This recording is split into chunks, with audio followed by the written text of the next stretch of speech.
are talking now about 13 Colbert House, where I first met you, because the flat was then occupied. Yeah, it was occupied by Ismail Mir, and Jay and Singh, and you were all law students together. And every now and then, after lectures, the three of you used to come to 13 Colbert House. Occasionally you stayed over there. But you were at university and I was at school. But I already knew Ismail and JN. So that's how I met you, 1945. And since then I saw nothing else but trouble. Jail and jail and jail. Now, we are dealing with the first aspect, and that is, I don't know if you'll remember this meeting. This was a meeting on top of the roof of Colbert House.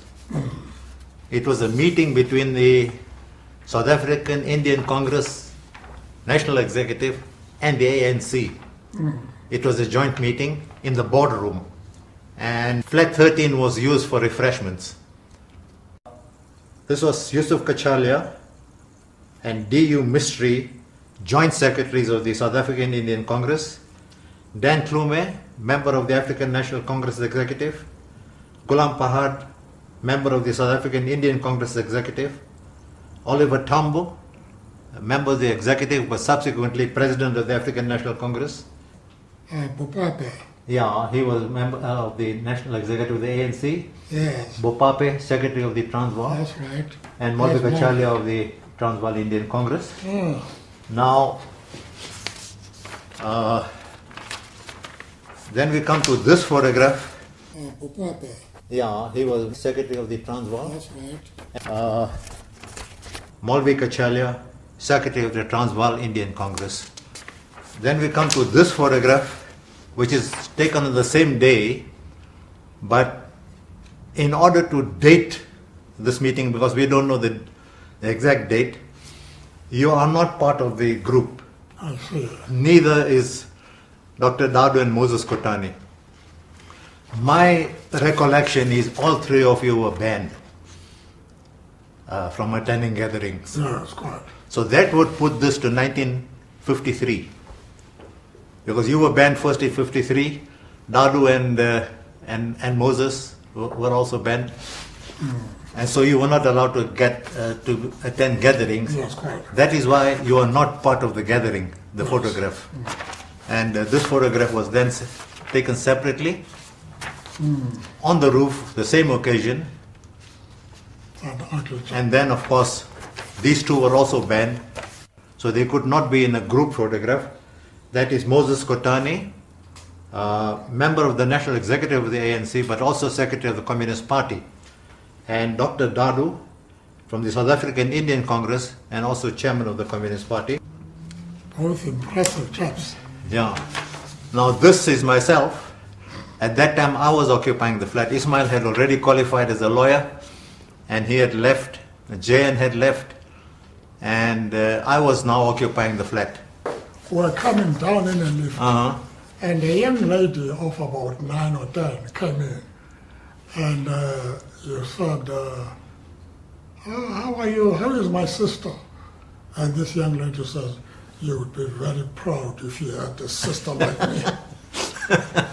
Yeah. But those little children were very political. Yes, of course. Whenever they saw a white person coming into that building who was not known, any white person that the children did not recognize, they assumed must be a policeman. So as soon as that white person entered, waiting for the lift, these children would run up the fire escape and warn, "Uncle, uncle, police." So they were very political. What we are coming to now is when we were on treason trial. The 30 of us, not the 156. Yes. From 1958 to 61, the 30 of us were on treason trial in Pretoria. And of course, the legal firm of Mandela and Tambo was still functioning. But before that already, of course, you were frequenting the place every now and then. After hours and the office was closed and so forth, you used to come and use the flat. But in 1960, after OR was sent abroad, OR Tambo was sent abroad by the ANC, and that is when the firm of Mandela and Tambo closed down. The office closed down. At that stage, you started practicing from the flat. Every day after treason trial and during adjournments, you used to have your law practice from there. But I don't know if you'll remember, the first day that you occupied my place, your clients, of course, came. So the first day it was all right. Then as it went on, more and more clients came. They first occupied one room. We had 3 rooms there. That was full. Then, with the passage of time, another room got full, waiting for you. And they were very demanding. As far as they were concerned, it's irrelevant that I was the occupant of the flat. They have come to see the lawyer. And the 3rd room got full, which left me with the kitchen. Anyway, but it was a good experience for all of us. And then, of course, you carried on using the flat from 1960 till 1961, when we were now acquitted in the treason trial, and soon thereafter you went underground. So that ended your relationship with Colwood House. Unless you've got some other memories that... No, you remember, one day there came a chap who was blind in one eye. But you objected to that very forcefully. And we had to look for another office because I don't know why you hated this chap so much. No, he was very rude. Very, very rude. He just dismissed me and very rude to me. So I must have reacted angrily also if he was reacting, because there were so many of your clients that were coming there. Yes, quite. Who is now using Colwood House?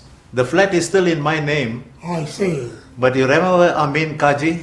Yes. Who took you to Botswana when we smuggled you out when you went... I remember him very well. When I was under house arrest and I couldn't get visitors, Amin was working somewhere else. So I called him back. I said, please come here because I'm not allowed to have visitors. You must take responsibility for my visitors. So he took responsibility. And when I went underground, I left the flat to him. I see. So we are still going into some sort of recognition. I'm told that some representation has been made to Palo to declare it a heritage site. I see, that was good. Yeah. Well, those were interesting times. Yes. I hope the records will be accurate because it shows what other groups did for all of us. Yes. And your close relationship with Ismail Mir and J.N. Singh did help politically as well. Yes. Those days, to have something with members of other race groups was very dangerous. Yes. But we did. Because you people, being law students, Yes. a lot of discussions, and at that time the Youth League was still not in favor of cooperation. And you may still remember a meeting, I wasn't there, but a meeting, informal discussion rather.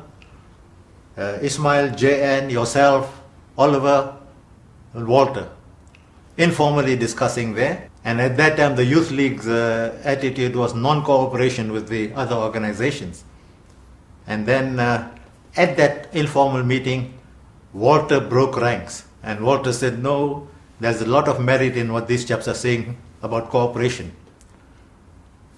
On your way to the station, that time there were no motor cars. You and Ovar were so angry with Walter, so Walter was walking on one side of the pavement and you people on the other side. That came from the flat after discussions. But eventually, because one thing we have always stressed, although the Youth League had this attitude, it was not a racist thing. It was more exclusivist. And you had your own reasons, but not racist. Yes. Because your close friends were these chaps. Yes, quite. Yeah.